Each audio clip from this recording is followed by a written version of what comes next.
16-year-old Christian Gonzalez is the boyfriend of 23-year-old Destiny Rhodes, whose daughter died after being found unresponsive on Friday. Charged with the murder of his girlfriend's 4-year-old daughter. Staff and officers were able to see a lot of bruising on the child, especially in the neck area. According to the Vanderbilt County coroner, Octavia Aquino died from complications of blunt force trauma. She was my grandbaby, and she was the sweetest, kindest, smartest, most full of life little girl that I've ever met in my life. This is Octavia Aquino, a vibrant and spirited 4-year-old girl known for her infectious joy and boundless love.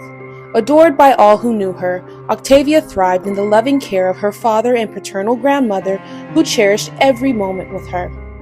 Now this once joyful family faces an unbearable reality that Octavia is dead, and only 2 people potentially have the answers as to why. This is Echoes of Justice, a mother's fatal choice.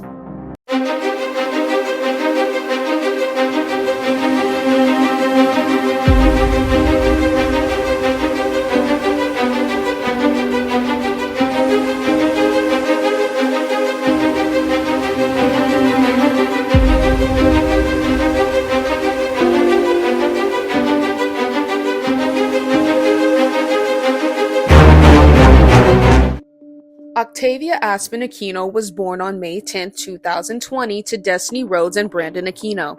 Although their relationship didn't last, they co-parented Octavia with lots of love, her father and grandmother being her primary caregivers.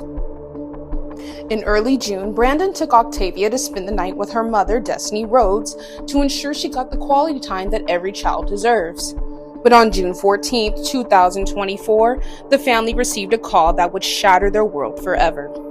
Earlier that morning, officers responded to an urgent call from a home on Spring Valley Road in Evansville, Indiana. The caller, one of 3 adult females residing there. She reported finding a child unresponsive and beyond help. When first responders arrived, they found Octavia cold to the touch, and she had very little brain activity when she arrived at the hospital. Rhodes claimed she left for work before 7 a.m., with Octavia asleep, failing to mention her boyfriend as an individual in the home when questioned by the police of all who reside in the residence. Most likely this was due to the fact that her boyfriend was a 16-year-old missing teen, Christian Gonzalez. You heard that right. A 16-year-old missing child was dating a 23-year-old Destiny Rhodes. Gonzalez, missing from Fort Wayne, Indiana, had previously been detained and placed in a youth home for which he escaped with Rhodes. Gonzalez's grandmother already had an active protective order against her, and Octavia's grandmother spoke briefly of this on the Law and Crime channel with host Jesse Weber. We were aware of an inappropriate relationship with the mom and that boy that had gone on for a while, even when she was here living with us in Fort Wayne. We didn't know that it was like romantic, but nonetheless, we had, expressed our concerns with her hanging out with minors.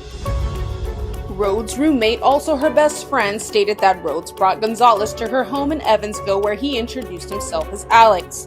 Everyone in the home had noticed marks and bruises, as well as a bite mark on Octavia's forearm. They of which confronted Gonzalez, of which he claimed all of the injuries were caused by a cat, though it was clearly distinct that the bite mark was human. The affidavit stated that when the women in the home informed Rhodes, she cried and confronted Gonzalez herself, who admitted to biting Octavia after being told that there were cameras in the home, though this was untrue. Gonzalez claimed that he bit her in response to her biting him first, and despite this, nothing was done. There had been a previous incident where Rhodes witnessed Gonzalez hitting Octavia, yet she stayed with him. And this example can be heard here as Octavia's grandmother recounts the incident to the Law and Order Crime channel's host, Jesse Weber. I'm not shocked that he did this, because when they were together the first time, he had hurt Octavia. And when I found out about it, I had gone off, and I warned Destiny, and I told her that she better not ever have him around again, and, why would you even have him around?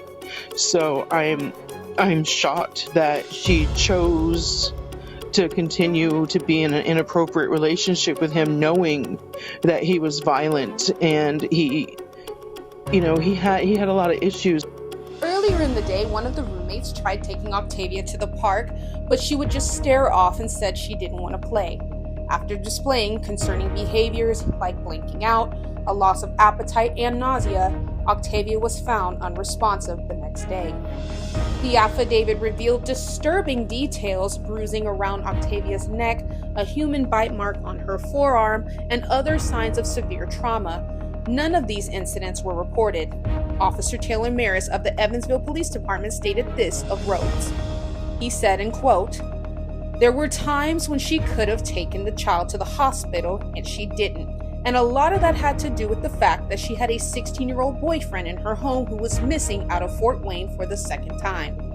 On June 17, 2024, Father's Day, Octavia Aquino succumbed to her injuries.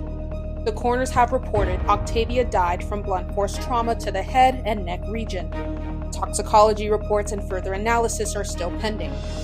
Though her life was tragically cut short, Octavia left a lasting legacy by donating her organs, saving other children's lives. Octavia's family has set up a GoFundMe account to help cover medical and funeral expenses. I will be putting the link in the description for anyone who is willing to help. As of this episode, Destiny Rhodes faces charges of neglect resulting in death, while Christian Gonzalez is charged with murder, and he will be tried as an adult. The case is still ongoing, and we will continue to update you as new information emerges. Thank you for watching Echoes of Justice, and to Octavia and her family, we support you and hope justice is served. Thank you again for watching Echoes of Justice. Please don't forget to like, comment, subscribe, and share.